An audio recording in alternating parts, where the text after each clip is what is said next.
Hi everyone. Today I'll be talking about one of Ambedkar's writings and feminism.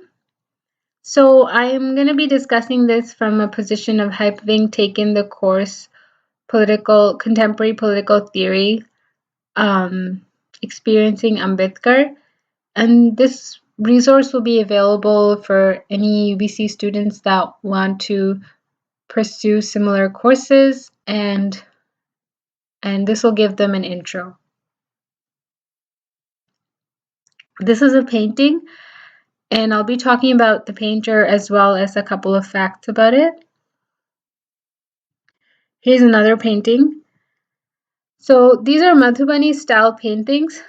The Madhubani style depicts Hindu mythology, but Malvika Raj uses it to depict Ambedkar Buddhism and movements. Castes in India, their mechanism, genesis, and development. This is the primary text that I used. And in it, Ambedkar posits that there is a cultural sameness, although there is ethnic difference all over India. He also posits that the mechanism of caste was endogamy, which is the marriage between groups, within groups, and it spread by imitation of Brahmins. Sati, which is the burning of a female widow, is a practice which Ambedkar points out in the text, and it necessitates a just social order. And this is according to the secondary reading, which is Dalit Feminist Theory, a Reader by Aryan Rator. He thus recognizes the controlling of women in this way to sustain the caste system. He differentiates the surplus men and the surplus women.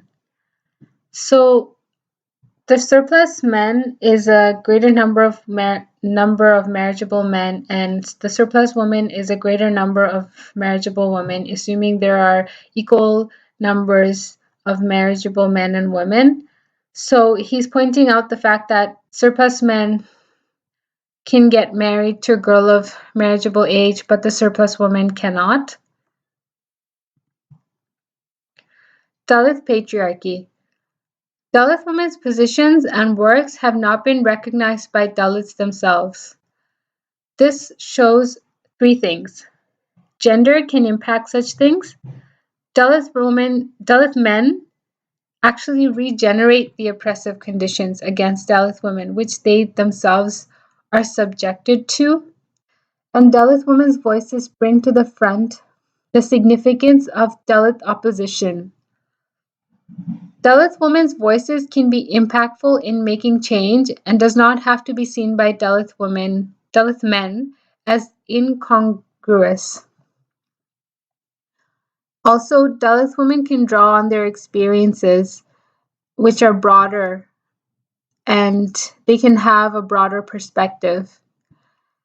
Emasculation of Dalit men by upper caste men leads them to show power in their own families.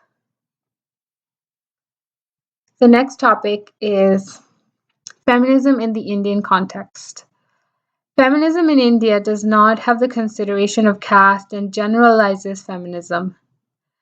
Dalit women face oppression from upper castes as workers and from Dalit men.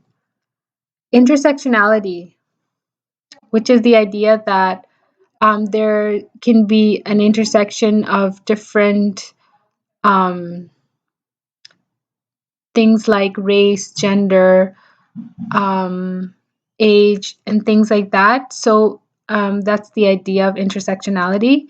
And in this case, caste and gender perspective is needed in Indian feminism. This perspective is furthered by Sharmila Rege and is conceptualized by Ambedkar to begin with. Ambedkar came up with the term Brahminical patriarchy. Basically, it refers to subordination, and it doesn't have to be limited to Brahmins. Ambedkar and feminism. Ambedkar, as well as Jyotirao Phule, encouraged Dalit women to be educated and to be bold and confident in order to counter oppression. Dalit activists emphasize autonomy and women's rights, while at the same time focusing on women's role in the family sphere. According to Dalit activists, the home sphere was connected to the community. By embracing aspects such as education, Dalit women sought not only to adapt to new ideas, but bring about equality between men and women and undermine privilege. Dalit women used modernity to their advantage. Dalit women were custodians of their group. Ambedkar called for a masculine femininity characterized by boldness. He also focused on women's role in the family sphere. The next topic I'll be talking about is contemporary theory of Dalit feminism and how theorizing is done. According to Julie Steffens, Western Indian feminism intersect to show experiences of Indian women. Third world feminists attempt to show experiences of women rather than the views of patriarchy. And the second wave of feminism developed this more. But is the experience that is brought forth by feminists valid? As we will see, experiences in feminism are recorded only if they're significant and therefore does not represent the direct experience. This bringing forth of the other actually works to counteract the universalizing of all women that feminism claims to do. These are the references that I used. Thanks for watching.